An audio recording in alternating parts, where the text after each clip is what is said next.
Hey viewers, welcome back. If you're new here, welcome. Today I'm going to continue working on the 1984 Pontiac Fiero, or the Hondero. If you're not exactly sure what I'm talking about, I'll leave the tag up above. Make sure you check out that playlist. But today, I'm going to try to work on getting this back clip off, or start to get it off.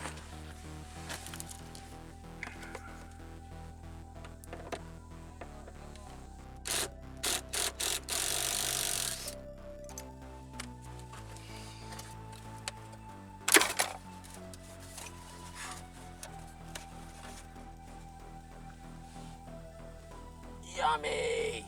Looks like a window tar. So there's that side there, and the headline is starting to come down already. I know I'm missing this trim piece around here. Rubber piece. I'll have to see if I can track that down.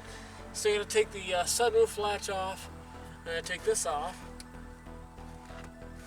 and do the same on the passenger side. Here we go for the passenger side.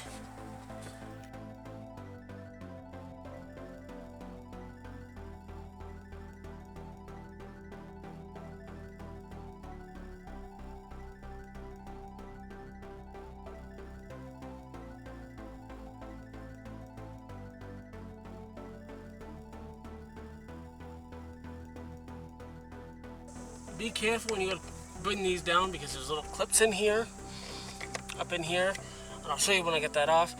But they are very brittle because this being an older car, they're going to be extremely brittle, so be careful.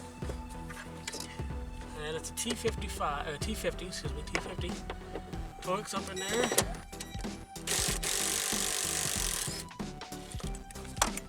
That drops off. There's one more down on the floor, so when you go in to do yours, that's the T50 as well. And there's no covers for that.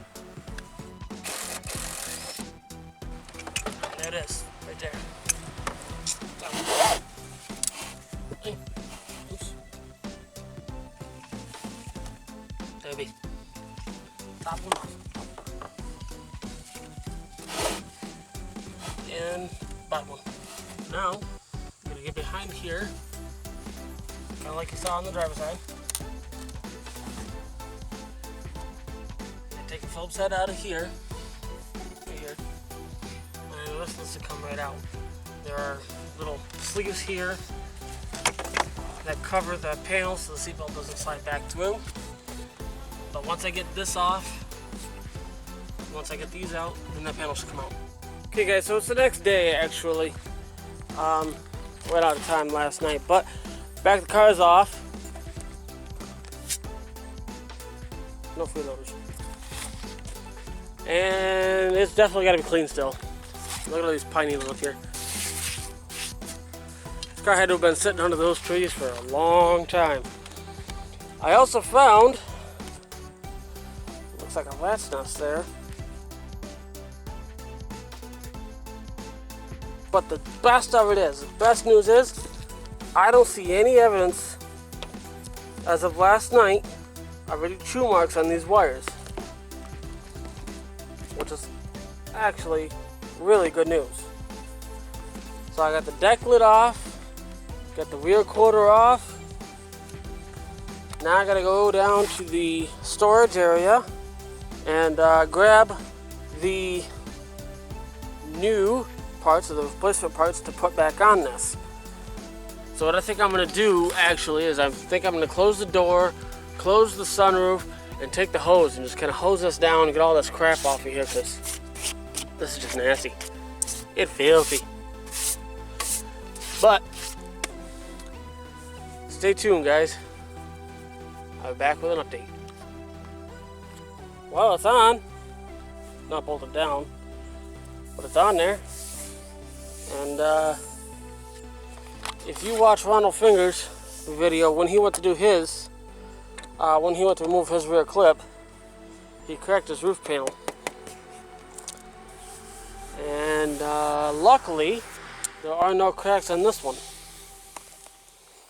So this one did not crack.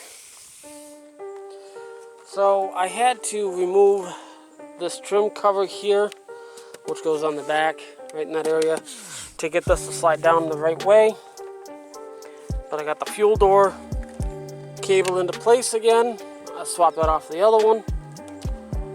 I gotta get this holder to go back in the right spot, which goes right here. Gotta get this to line up the rest of the way, start getting the screws in to bolt this piece on. These bottom pieces, the bottom quarter panels, I'm not gonna worry about because I don't have a rivet gun on me. I have one at home. I forgot to grab it before we left this morning. Shame on me. That's okay though. So the interior wasn't too hard to get apart. Your trim panels that go, your A-pillar trims, they got a clip here. That's the hardest one, and the rest of them just came right out. These ones actually screw into the car. These do not actually come off. You gotta pop the panel out of these. So be careful when you go to do those right there. The headliner, there wasn't much left. So what I'm gonna do is I'm actually going to use that as a template and make that out of probably a thick cardboard for now. And I got some headliner material at home. This is what we got done today. We got the deck lid on, got the rear quarter clip on, got the doors on. Let me say, those are a pain in the butt to get on. They are heavy. Got the front fenders on. I'm thinking about putting that other bumper on, to be honest, because I like this one, but the other one kind of grew on me a little bit. I still gotta find, I gotta get some rivets for this, for that metal piece that's supposed to be on there. It's not on this one. Don't know why. I mean, the body gaps look okay here. Take it down here. Then this down here is gotta be riveted back in, things like that. But overall, it's gotta have one heck of a bath. I still gotta rivet the bottom pieces on here. I'm not gonna worry about the back bumper. I'm gonna leave that black. I'll probably just paint that later. I still have to do the gas door. There's the cable for the release, which is hooked up inside. For these, this one is a little bit better than the other, but I still gotta get a way to anchor them in there a little bit better. I'm probably just gonna find like a little nut or something to go on that, or something along them lines. If you get an idea for that, leave a comment down below. There's this deck lid on. I still got to tighten up the spoil a little bit.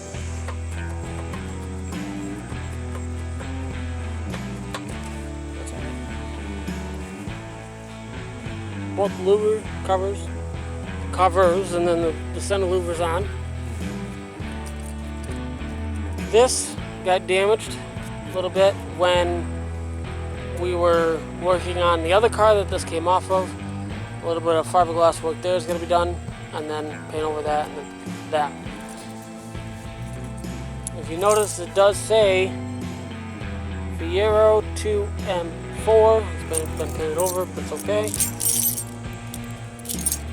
Looks like a janitor here.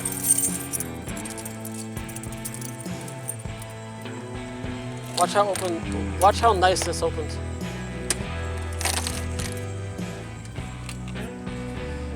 And it is it's a cluster budget down here. It's a mess. So I have the gas door assembly. I have all the screws set off to the side for that. I've got the calipers off of the other one. I've got the rotors off of the other one because they were in better shape. I'm going to use the air cleaner cover from that one because it looks a little better, and I'll sand this one down, probably paint this and put that on hers. I don't know. We took it for a drive down the road, and we had a problem with the shifter cable popping off. So a little redneck backyard mechanic ingenuity, a zip tie to help hold it on there temporarily. I'm probably going to go to Rodney Dickman. I always have a hard time saying that. Probably going to go there and get the rebuild kit for that, and that's basically a bolt and a couple washers, but whatever. And the electric deck lid release does actually work. So let me go turn the key on.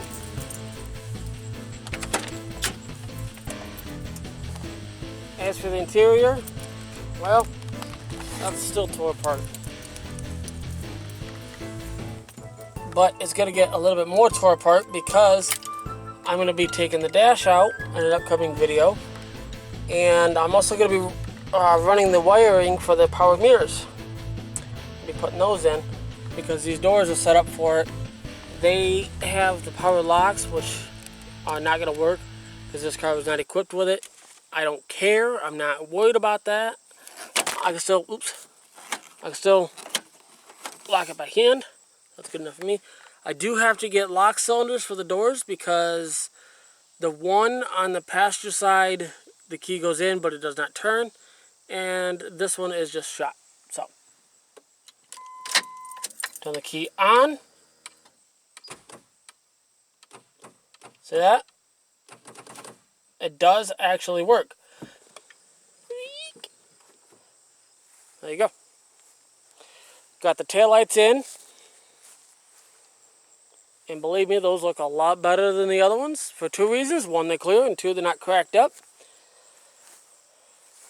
Close this down. Gotta shut that one toward the center. I believe I gotta adjust the latch on that a little bit. But guys, stay tuned.